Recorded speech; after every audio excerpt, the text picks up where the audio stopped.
पूरी दुनिया में चीन अपनी विस्तारवाद की नीति के लिए मशहूर है और चीन की इन साजिशों से पूरी दुनिया वाकिफ है। चीन अपना दायरा बढ़ाने के लिए हर संभव कोशिश करता है। छोटे छोटे देशों को चीन मुंगेरी लाल के हसीन सपने दिखाकर कर्ज के जाल में फंसाता है और धीरे धीरे उनकी जमीन को कब्जा लेता है। चीन से उसका हर पड़ोसी देश परेशान है।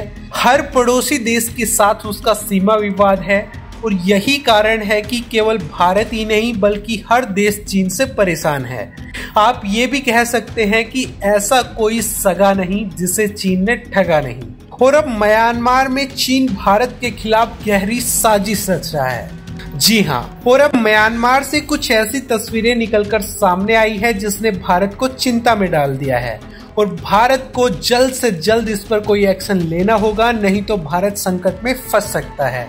क्या है पूरा मामला, उस पर भी हम बात करेंगे। लेकिन दोस्तों, आपसे एक छोटी सी रिक्वेस्ट है, यदि आपने चैनल को सब्सक्राइब नहीं किया है तो सब्सक्राइब कर लें, क्योंकि यहाँ पर आपको मिलती है पॉलिटिक्स और डिफेंस से जुड़ी तमाम अपडेट। तो दोस्तों, फर्म मैक्सर टेक्नोलॉजीज ने कुछ सैटेलाइट तस्वीरें जारी की हैं। इन तस्वीरों में म्यांमार में स्थित कोको द्वीप समूह में निर्माण होता नजर आ रहा है। कोको द्वीप समूह पर नेवल बेस तैयार किया जा रहा है। अब सवाल ये है कि म्यांमार किसके इशारे पर ये नेवल बेस तैयार कर रहा है? क्या म्यांमार खुद ही इसे बनवा रहा है या चीन के लिए सीक्रेट सैन्य अड्डा यहाँ पर तैयार हो रहा है? अगर ऐसा होता है तो चीन अंडमान निकोबार द्वीप समूह के दरवाजे तक पहुंच जाएगा और ये भारत के लिए चिंता की खबर है। इतिहास गवाह है कि चीन ने हमेशा भारत की पीठ में खंजर घोंपा है, कभी लद्दाख में तो कभी अरुणाचल प्रदेश में।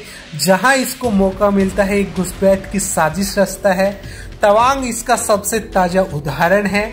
और अब कोको आइलैंड में बड़े स्तर पर निर्माण कार्य हो रहा है और ये भारत के लिए खतरे की घंटी है, क्योंकि चीन और म्यांमार के रिश्ते काफी मजबूत हैं। म्यांमार में चीन का प्रभाव बढ़ रहा है, जिससे ये शंका बढ़ जाती है कि चीन ही कोको द्वीप समूह पर निर्माण कार्य करवा रहा है।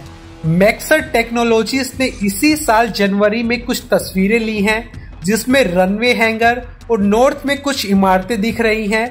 इसके अलावा एयरबेस रनवे की लंबाई अप्रत्याशित रूप से बढ़ी है। एक दशक पहले जहां इसकी लंबाई 1300 मीटर थी, वो अब 2300 मीटर हो चुकी है। म्यांमार उग्रवाद की आग में जल रहा है। यहाँ पर सेना का शासन है और लोकतंत्र का नामो निशान नहीं है। और चीन ऐसे ही देशों को जाल में फंसाता है। उसे ऐसे ही देश पसंद है क्योंकि चीन में खुद लोकतंत्र का दम घुटता है। चीन ने म्यांमार को अपने पाले में लेने के लिए चीन म्यांमार इकोनॉमिक कॉरिडोर की स्थापना की थी। इसके तहत चीन ने बड़े पैमाने पर निवेश भी किया है, ठीक वैसे ही जैसे चीन ने पाकिस्तान के ग्वादर पोर्ट में किया था। और म्यांमार में प्रभाव बढ़ाकर चीन भारत की घेराबंदी करना चाहता है और म्यांमार का कोको द्वीप भारत के अंडमान निकोबार द्वीप से सटा है। अगर चीनी सेना की पहुंच यहां तक हो जाती है तो वो सीधे अंडमान निकोबार द्वीप समूह में भारतीय नौसेना की गतिविधियों पर नजर रख पाएगी। हालांकि भारतीय एजेंसियां इस पर नजर बनाए हुए हैं। लेकिन दोस्तों, आपका इस पूरी खबर को लेकर क्या कहना है, कमेंट करके जरूर बताएं। वीडियो को लाइक करें और सब्सक्राइब करें द भारत से।